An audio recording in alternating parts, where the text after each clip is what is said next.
Beaucoup de jeunes quitteront l'Afrique dans l'espoir d'aller chercher le bien-être dans les pays des Blancs. Ils parleront toutes les langues des Blancs.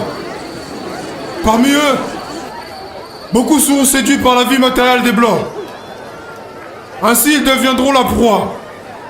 Il y aura beaucoup de mortalité parmi eux, et certains ne reverront plus leurs parents, et reverront plus leur Afrique. Il faudra une longue période pour que l'homme noir acquiert sa maturité spirituelle.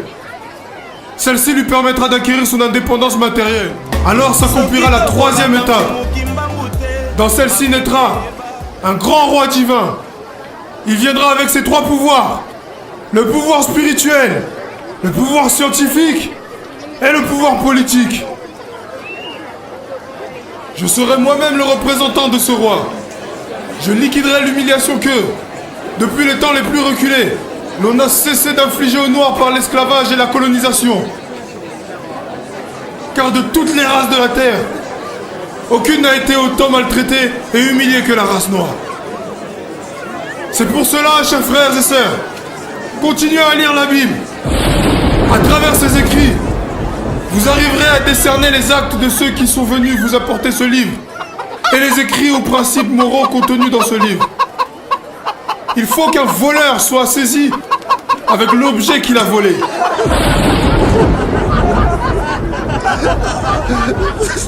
Eh oui, nous aurons notre propre livre sacré, dans lesquels sont écrites en mandombe des choses cachées. Un instructeur viendra avant mon retour pour écrire ce livre et préparer l'arrivée du roi.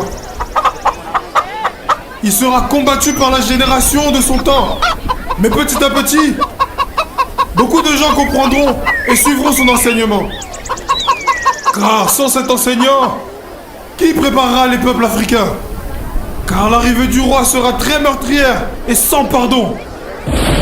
Alors il faut que les peuples d'Afrique et du Congo soient instruits avant cet événement.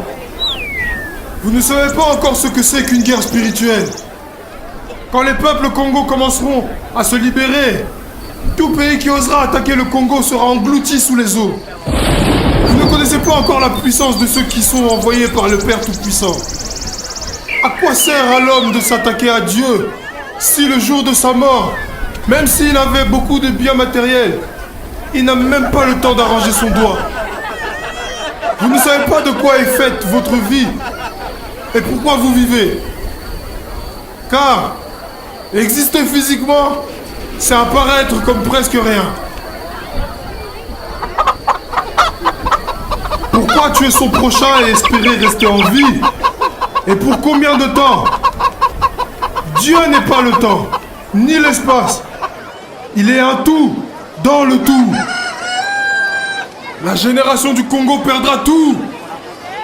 Elle sera embrouillée et compliquée par des enseignements et des principes moraux pervers, corrompus du monde européen. Elle ne connaîtra plus les principes maritaux de ses ancêtres, de son Nzambi Mpungu Tulendo. Elle ignorera sa langue maternelle. Alors je vous encourage à ne pas négliger ni mépriser vos langues maternelles.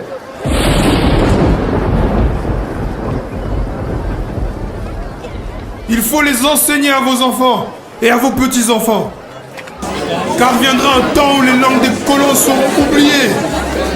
Dieu le Père Tout-Puissant a donné à chaque groupe humain une langue qui sert comme d'une alliance de communication.